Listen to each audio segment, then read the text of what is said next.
Erotic regurgitation इसमें हम लोग मेनली पढ़ेंगे कि इस वीडियो में हम लोग मेनली पढ़ेंगे कि causes of chronic aortic regurgitation के बारे में, ठीक है ना।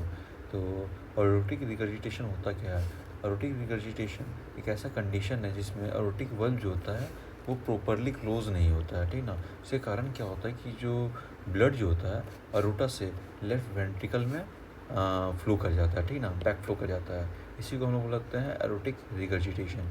अब एरोटिक रिगर्जिटेशन का बात किया जाए तो उसका क्लासिफिकेशन का बात किया जाए तो दो टाइप का होता है, एक एक्यूट होता है, एक क्रोनिक होता है, ठीक है। तो क्रोनिक का क्या क्या रीजंस है या काउज है क्रोनिक एक्यूट रिगर्जिटेशन का? एक तो काउज हो सकता है वेल्वुलर और दूसरा हो सकता है रूट रिलेटेड, ठीक है। वेल्वुलर में क्या क्या है, वेल्वुलर काउजेस क्या क्या है? एक रूमेटिक हो गया, कॉन्जेनाइटल हो गया, टाकायासु अर्थराइटिस हो गया, एनकाइलोजिंग स्पोंडोलाइटिस हो गया। इसके बारे में हम एक एक करके पढ़ते हैं। कॉन्जेनाइटल क्या, कॉन्जेनाइटल का मीनिंग क्या हम बोलना चाह रहे हैं इसमें ना, कॉन्जेनाइटल, ठीक। डिफेक्ट क्या है इसमें वल्व का कि देख हम लोग पढ़े हैं कि जैसे जो अरोटा का जो वल्व होता है वो ज़्यादा भी हो सकता है और कम भी हो सकता है, ठीक है। मतलब नॉर्मली अरोटा का जो एरोटिक वल्व जो होता है वो लगभग 3 होता है, लेकिन ज़्यादा भी हो सकता है, कम भी हो सकता है। मतलब एरोटा का वल्व 4 भी हो सकता है, 3 भी हो सकता है, 2 भी हो सकता है, 1 भी हो सकता है।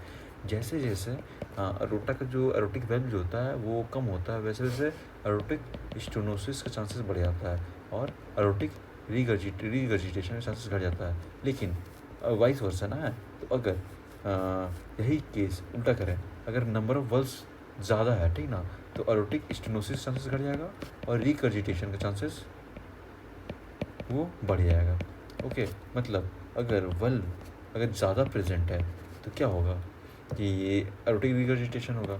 मतलब यहाँ कॉन्जेनाइटल में हम लोग लिख सकते हैं ना, क्वाड्रिकप्सिड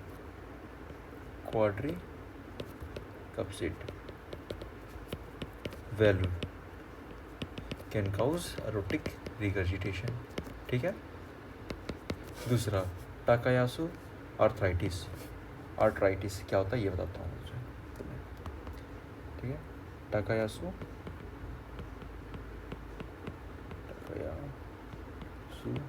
आर्थराइटिस, इसमें क्या होता है?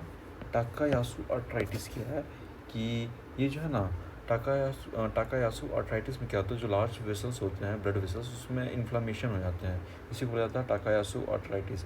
लार्ज वेसल्स जैसे कि अरोटा ये सब, ठीक है। क्या हो रहा है कि इसमें टाकायासु आर्थराइटिस में क्या होता है कि लार्ज ब्लड वेसल्स की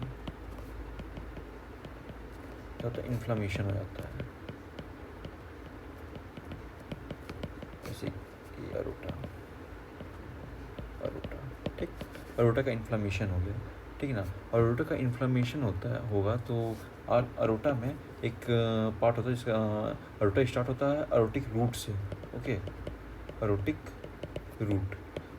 रूट में क्या हो जाएगा, अरोटिक रूट का क्या हो जाता है, डायलेशन हो जाता है। इसके कारण हम क्या बोलना चाह रहे हैं कि टाकायासु आर्थराइटिस में होता है क्या है कि लार्ज वेसल का इन्फ्लामेशन होता है, जैसे कि अरोटा में इन्फ्लामेशन हुआ, जिसके कारण तुम्हारा जो अरोटिक रूट है वो डायलेट हो गया। अरोटिक रूट डायलेट हो गया, जैसे ये हार्ट है, वेंट्रिकल, ये अरोटा है, ठीक है। और यहाँ पर ये किस प्रेजेंट है, ये एरोटिक रूट है, ठीक। यहाँ पर अरोटा का जब इन्फ्लामेशन हुआ जिसके कारण क्या हुआ, जो एरोटिक रूट जो है वो डायलेट कर गया। अगर डायलेट करने से क्या होता है कि जो एरोटिक वेल्व है वो पुल अपार्ट, मतलब दूर दूर तक मतलब खिंच जाते हैं। एरोटिक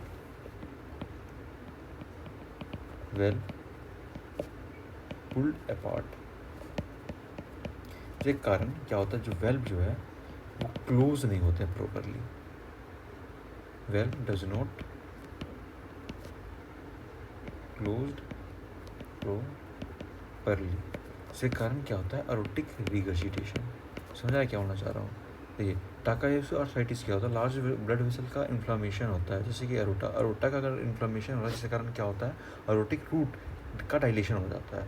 एरोटिक रूट जब डायलेट होता है जिसके कारण क्या होता है, जो एरोटिक वेल्व है वो एक दूसरे से पुल्ड अपार्ट हो जाते हैं। इसके कारण क्या हो रहा है कि ये जो वेल्व है वो मतलब क्लोज नहीं हो पाते प्रॉपरली, इसके कारण क्या हो रहा है, एरोटिक रिगर्जिटेशन, ठीक है।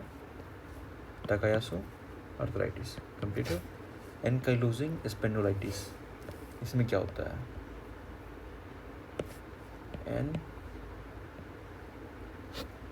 एनकाइलोजिंग स्पॉन्डिलाइटिस, इसमें क्या होता है कि जॉइंट्स का इन्फ्लामेशन होता है। इसमें एनकाइलोजिंग स्पॉन्डिलाइटिस में जॉइंट का इन्फ्लामेशन होता है, ठीक। बस जॉइंट का इन्फ्लामेशन नहीं होता है, ये गलत है, ठीक ना। जॉइंट के साथ साथ क्या होता है कि बहुत सारा मतलब असेंडिंग अरोटा को भी ये अफेक्ट करता है, ठीक है। असेंडिंग अरोटा को भी अफेक्ट करता है, अरोटा को भी अफेक्ट करता है। दूसरा, ये वल्व में क्या करता है? फिब्रोसिस भी करवा देता है। अगर वेल्व में अगर तुम्हारा फिब्रोसिस करवा देगा तो वेल्व में फिब्रोसिस करवा देता है, जिसके कारण तुम्हारा एरोटिक रिगर्जिटेशन होता है, ठीक है।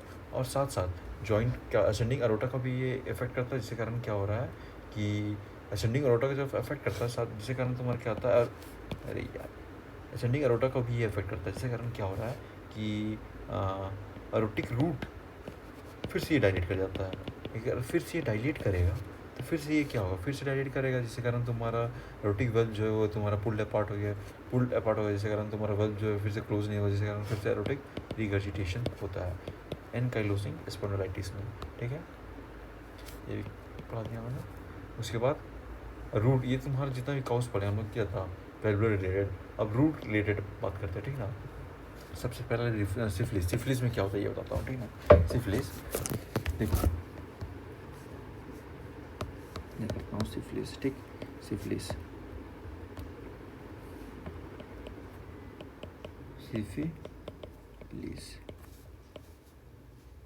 ठीक, एक सेकंड ना, थोड़ा सा लाइन करके है, चलो कर ले रहा हूँ मैं।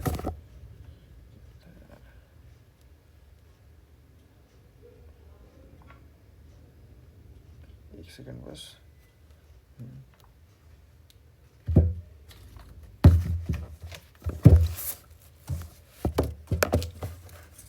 सिफिलिस ना, सिफिलिस के केस में क्या होता है, जो सिफिलिस होता है उसमें बहुत सारे स्टेजेस होता है, primary, secondary, tertiary. Tertiary stage में सिफिलिस में क्या होता है कि बहुत सारे, जैसे तुम्हारे न्यूरॉन्स को अफेक्ट करता है, साथ साथ में तुम्हारा सीवीएस को अफेक्ट करता है। सीवीएस को जब अफेक्ट करता है तो बहुत सारा क्लिनिकल सिम्टम्स, जैसे तुम्हारा प्रेजेंटेशन होता है, जैसे कि तुम्हारा एन्यूरिज्म हो गया और एरोटिक रिगर्जिटेशन। इसमें होता क्या है, सीवीएस को अफेक्ट कर सकता है। सीवीएस का जो सिफिलिस जो होता है वो क्या करता है कि असेंडिंग अरोटा और ये असेंडिंग अरोटा या फिर तुम्हारा अरोटिक रूट को डैमेज करता है। कैसे करता है कि जैसे जो अरोटा है, अरोटा में क्या होता है, अरोटा एक तुम्हारा ब्लड वेसल है। ब्लड वेसल में तुम्हारा जो ब्लड वेसल को, जो तुम्हारा ब्लड वेसल को भी तुम्हारा क्या चाहिए, ब्लड चाहिए। जो अरोटा, ये ब्लड वेसल को जो ब्लड सप्लाई करता है, उस ये ब्लड वेसल का नाम होता है वासा वेसलम, ठीक है। वासा वेसोरम, ठीक। इसमें क्या होता है कि सिफिलिस के केसेस में वासा वेसोरम का वो तुम्हारा ओब्लिटेरेटिव एंड आर्थराइटिस कहा देता है, ओके। ओब्लिटेरेटिव एंड आर्थराइटिस, जिसके कारण क्या होगा, जिसके कारण तुम्हारा अब क्या हो रहा है, तुम्हारा सिफिलिस केस में क्या होता है कि वासा वेसोरम में ओब्लिटेरेटिव एंड आर्थराइटिस कहा देता है, जिसके कारण क्या हो रहा है कि तुम्हारा अरोटिक वॉल में इस्चीमिया हो जाता है, समझ रहे हो। अरोटिक वॉल में क्या हो जाएगा, इस्चीमिया। अगर इस्चीमिया होगा, इसके कारण क्या होगा, इस्चीमिया हो जा रहा है किसका, अरोटिक वॉल में। और अरोटिक वॉल में अगर इस्चीमिया होगा, जिसके कारण क्या होता है कि जो अरोटिक वॉल है वो वीक हो जाता है। वीक होने के कारण तुम्हारा क्या होता है, इसमें फिब्रोसिस होता है, वीक हो जाता है अरोटिक वॉल, और तुम्हारा क्या होता है, फिब्रोसिस होता है अरोटिक वॉल का, ठीक। इसके कारण क्या होता है, इसके कारण क्या होता है, फिर से तुम्हारा जो रूट जो होता है, roots of aorta gets dilated, ठीक। और डायलेटेड हो जाता है, जिसके कारण तुम्हारा क्या होता है, जो तुम्हारा लिफलेट्स या बल्ब जो होता है वो तुम्हारा एक दूसरे से बहुत पुल्ड अपार्ट, मतलब थोड़ा दूर से जाते हैं, जिसके कारण तुम्हारा एरोटिक रिगर्जिटेशन फिर से इसमें हो जाता है। देखो हुआ क्या, फिर से बता रहे हैं। सिफिलिस का क्या होता है, तुम्हारा जो टर्सरी स्टेज है, सिफिलिस जो टर्सरी स्टेज है उसमें क्या होता है कि जो तुम्हारा वासा वेसरन जो होता है तुम्हारा अरोटा का, उसमें तुम्हारा ओब्लिटेरेटिव एंड आर्थराइटिस का होता है। इसके कारण क्या हो रहा है कि अरोटिक वॉल जो है तुम्हारा क्या होता है, वीक हो जाता है। एरोटिक वॉल जो होता है वीक हो जाता है और फिब्रोसिस होता है, क्योंकि तुम्हारा उसमें ऑर्बिटरी इनएरिटिस के कारण तुम्हारा इश्चीमिया हो गया, मतलब ऑक्सीजन सप्लाई से मतलब ऑक्सीजन सप्लाई नहीं हो पा रहा है, जिसके कारण तुम्हारा वीक और फिब्रोसिस हो गया। ठीक, इसी फिब्रोसिस होता है जिसके कारण जो तुम्हारा एरोटिक रूट है वो तुम्हारा डायलेट कर जाता है। एरोटिक रूट डायलेट होने के कारण तुम्हारा क्या हो रहा है कि जो वल्व्स है वो तुम्हारा पुल अपार्ट और तुम्हारा पुल अपार्ट हो जाता है, जिसके कारण तुम्हारा क्या होता है कि वल्व अच्छे से क्लोज नहीं होता, जिसके कारण तुम्हारा एरोटिक रिगर्जिटेशन होता है। ठीक है, ये होता है तुम्हारा सिफिलिस के केस में। सिफिलिस बता दिए। अब मार्फन सिंड्रोम क्या होता है वो बताते हैं। Marfan syndrome, Marfan syndrome, Marfan syndrome में क्या होता है, ये एक तरह का genetic disorder of connective tissue है। ठीक है, ये एक टाइप का genetic disorder of connective tissue है। इसमें क्या होता है कि तुम्हारा FBN1 जीन का तुम्हारा म्यूटेशन हो जाता है, और जो FBN1 जीन जो है वो तुम्हारा फिब्रिलिन 1 प्रोटीन को तुम्हारा कोड करता है। ठीक ना, फिब्रिलिन 1 प्रोटीन के लिए कोड करता है। फिब्रिलिन 1 प्रोटीन अब तुम्हारा बहुत इंपॉर्टेंट होता है, क्योंकि ये तुम्हारा क्या करता है, तुम्हारा अरोटा को स्ट्रेंथ करता है, लिगामेंट्स को बनाने में मदद करता है और आइलेंस को भी सपोर्ट करता है। समझ रहे हो, अगर तुम्हारा फिब्रिन, अगर तुम्हारे मार्फन सिंड्रोम में क्या हो रहा है, ये जीन जो है तुम्हारा डिफेक्ट कर गया, FBN1 जीन का डिफेक्ट हो गया, अब तुम्हारा इसके कारण क्या होगा, फिब्रिलिन 1 प्रोटीन नहीं बनेगा। ठीक ना, इसके कारण तुम्हारा अरोटा जो है वो तुम्हारा स्ट्रेंथन नहीं रहेगा। ठीक, इसके कारण क्या होगा, अरोटा अगर तुम्हारा स्ट्रेंथ नहीं होगा, तुम्हारा अरोटा क्या हो जाएगा, वीक हो जाएगा। अगर वीक होगा तो तुम्हारा अगर जब ब्लड जाएगा, जिसके कारण तुम्हारा क्या होगा, तुम्हारा जो अरोटिक रूट है वो डायलेट कर जाया करेगा। जैसे ही डायलेट करेगा वैसे से फिर से लिफ्टेड अपार्ट होगा, जिसके कारण तुम्हारा क्या होगा, जो वल्व होता है वो क्लोज नहीं होगा, जिसके कारण तुम्हारा क्या होगा, अरोटिक रिगर्जिटेशन होगा। फिर से एक बात लिख कर बताते हैं क्या बोलना चाह रहे हैं हम। मार्फन सिंड्रोम में क्या होता है कि तुम्हारा ये एक तरह का जेनेटिक डिसऑर्डर है, जिसमें क्या होता है, जेनेटिक डिसऑर्डर है जिसमें तुम्हारा genetic disorder of connective tissue है। ओके, कनेक्टिव टिश्यू है। इसमें क्या होता है कि तुम्हारा म्यूटेशन हो जाता है, किसमें, इन FBN1 जीन। ठीक, और ये FB1 जीन जो है वो कोड करता है किसके लिए, फिब्रिलिन 1 प्रोटीन के लिए। और फिब्रिलिन 1 प्रोटीन जो है वो बहुत इंपॉर्टेंट है किसके लिए, तुम्हारा स्ट्रेंथ करता है किसको, ऑफ अरोटा, दूसरा लिगामेंट्स, तीसरा आइलेंस को ये सपोर्ट भी करता है। अब क्या हो गया, फिब्रिलिन 1 प्रोटीन जो है ये नहीं है हमारे पास मार्फन सिंड्रोम में। ठीक ना, क्योंकि ये तुम्हारा डिसऑर्डर है, जिसके कारण तुम्हारा ये नहीं बन रहा फिब्रिलिन 1 प्रोटीन। ठीक, इसके कारण क्या हो रहा है, ये तुम्हारा अरोटा का स्ट्रेंथ करता था, अब अरोटा जो है क्या हो जाएगा, वीक हो जाएगा, वीक अरोटा। इसके कारण क्या होगा, जैसे ब्लड आएगा अरोटा में, जिसके कारण तुम्हारा क्या होगा, अरोटिक रूट डायलेट करेगा, अरोटिक रूट डायलेट। जैसे डायलेट करेगा वैसे ही क्या होगा, जो लिफलेट्स होता है वो पुल अपार्ट, जिसके कारण तुम्हारा जो वेल्व है नॉट प्रॉपरली क्लोज्ड, क्लोज नहीं होगा, जिसके कारण तुम्हारा क्या होगा, ब्लड जो है वो कर जाएगा, क्या बोलते हैं इसको, रिगर्जिटेट कर जाएगा, जिसके कारण तुम्हारा एरोटिक रिगर्जिटेशन होगा। ओके, मैंने तुम्हारा वार्फन सिंड्रोम के बारे में भी बता दिया। इन लर्स डेनलोस सिंड्रोम ये क्या होता है, इसके बारे में बताऊँ मैं। इन लर्स डेन सिंड्रोम, ठीक,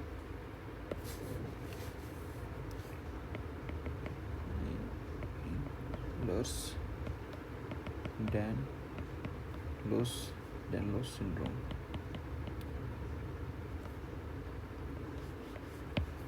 ये एक तरह का तुम्हारा क्रोनिक सिस्टमिक वेस्कुलाइटिस है। समझ रहे हो क्या बोलना चाह रहा हूँ, ये तो एक तरह क्या है, क्रोनिक सिस्टमिक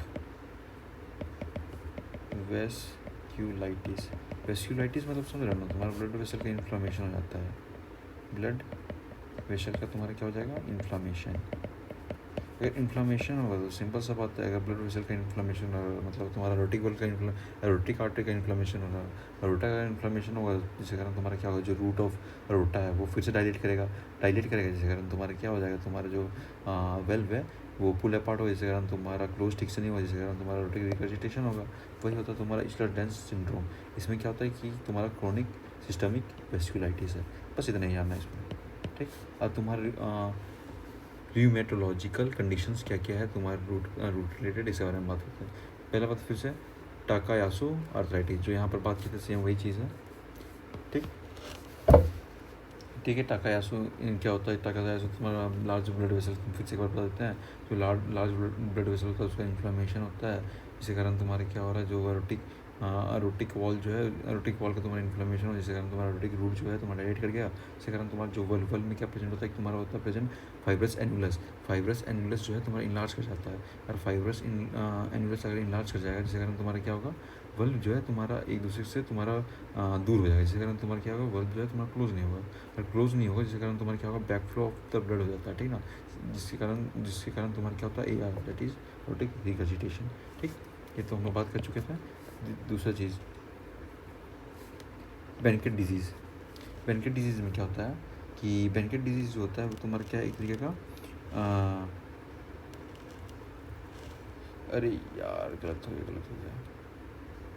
देखिए बेनकेट डिजीज़ जो होता है ना, बेनकेट डिजीज़ वो होता है क्रोनिक सिस्टमिक वेस्कुलाइटिस। उसमें तुम्हारा ब्लड वेसल का इन्फ्लामेशन होता है, जिसके कारण तुम्हारा क्या होता है, अरोटा का इन्फ्लामेशन होता है, रूट डायलेट करता है, जिसके कारण तुम्हारा रिगर्जिटेशन होता है। लेकिन तुम्हारा यहाँ तो इक्लर्स जो था, इक्लर्स डैनलोस सिंड्रोम, इसमें क्या होता है, इक्लर्स डैनलोस सिंड्रोम में क्या होता है कि तुम्हारा एक कोलेजन का सिंथेसिस को रोक देता है। सॉरी से गलत हो गया था मेरा, फिर से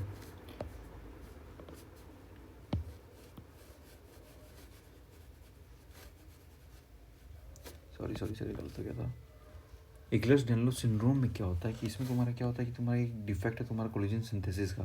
कोलेजन सिंथेसिस का डिफेक्ट होता है। इसमें तुम्हारा जो कोलेजन होता है वो तुम्हारा टाइप 3 और टाइप 5 में इसका डिफेक्ट हो जाता है। कोलेजन देखो, ये तुम्हारा एक डिफेक्ट है, किसका बोले अभी, डिफेक्ट है तुम्हारा कोलेजन सिंथेसिस का। इसमें जो होता है कोलेजन सिंथेसिस टाइप 3 और टाइप 5 का सिंथेसिस नहीं होता है, ओके। इस दोनों का सिंथेसिस अगर नहीं होगा तो अरोटिक वॉल में तुम्हारा क्या होता है, कोलेजन का प्रेजेंस होता है, टाइप 3 और टाइप 5 प्रेजेंट होता है, ठीक ना। जिसके कारण तुम्हारा क्या हो रहा है, अरोटिक वॉल जो है तुम्हारा फिर से अगर वीक हो गया, जिसके कारण तुम्हारा अगर ब्लड अगर आता है तुम्हारा अरोटा में, ठीक ना, अगर अरोटा वीक है जिसके कारण तुम्हारा डायलेट कर जाएगा, अरोटिक रूट भी डायलेट करेगा, जिसके कारण तुम्हारा अरोटिक रिगर्जिटेशन होता है। ये होता है तुम्हारा इक्लर्स डैनलोस सिंड्रोम। सॉरी उसमें थोड़ा सा गलत कर दिए थे, उसमें हम बेनकेट डिजीज़ के बारे में बताते थे। बेनकेट डिजीज़ क्या होता है, बेनकेट डिजीज़ होता है तुम्हारा क्रोनिक सिस्टमिक वेस्क्यूलाइटिस होता है, ठीक है। कोगन सिंड्रोम क्या होता है उसके बारे में बताते हैं। कोगन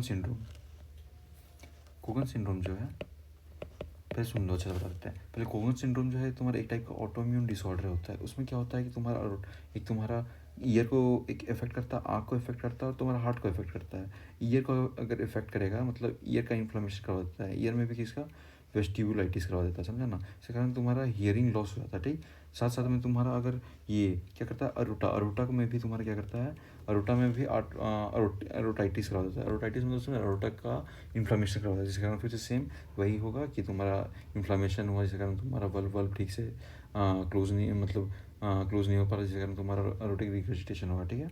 और साथ साथ तीसरा चीज़ करवाता है तुम्हारा ये क्या, इसमें इंटरस्टिशियल केराटाइटिस करवा देता है। मतलब कान में कॉर्निया में तुम्हारा कॉर्निया का जो स्ट्रोमा होता है उसमें तुम्हारा इन्फ्लामेशन करवा देता है, जिसके कारण तुम्हारा ये विज़न को मतलब रिड्यूस कर देता है, विज़न में प्रॉब्लम करवाता है, ठीक है। फिर से बताते हैं कोगन सिंड्रोम क्या होता है।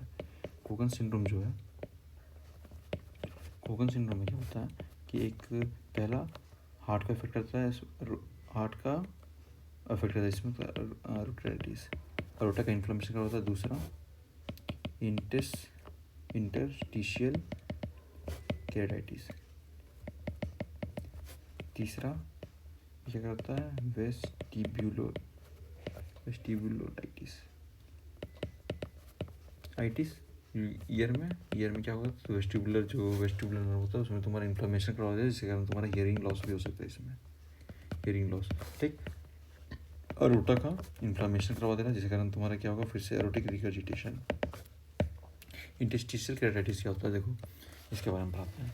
इंटरस्टिशियल केराटिटिस क्या होता है, इसमें क्या होता है कि जैसे तुम्हारा इन्फ्लेमेशन ऑफ कॉर्निया, ठीक है ना, cornea, inflammation of cornea, cornea में देखो टोटल 5 लेयर्स प्रेजेंट होता है कॉर्निया में, ठीक है। 5 लेयर में सबसे पहला जो होता है इपिथेलियम, दूसरा जो होता है बोमेन लेयर प्रेजेंट होता है, तीसरा जो होता है तुम्हारा स्ट्रोमा लेयर, इसी लेयर में तुम्हारा इन्फ्लेमेशन होता है, चौथा एक तुम्हारा डेसिमेंस मेम्ब्रेन होता है, डेसिमेंट मेम्ब्रेन, ठीक, चौथा इंडोथेलियम, पांचवा इंडोथेलियम, ठीक। फिर तुम्हारा स्ट्रोमा, जो तुम्हारा क्या हो रहा है कोगन सिंड्रोम में क्या होता है, जो तुम्हारा कोगन सिंड्रोम में इंटरस्टिशियल केराटिटिस में क्या होता है कि जो कॉर्निया का जो तुम्हारा स्ट्रोमा लेयर है उसमें तुम्हारा इन्फ्लामेशन हो जाता है, इन्फ्लामेशन होता है, जिसके कारण क्या होता है कि तुम्हारा इन्फ्लामेशन के कारण क्या होता है कॉर्नियल में तुम्हारा ओपेसिटी डेवलप हो जाता है, कॉर्नियल ओपेसिटी डेवलप कर जाता है, ओके।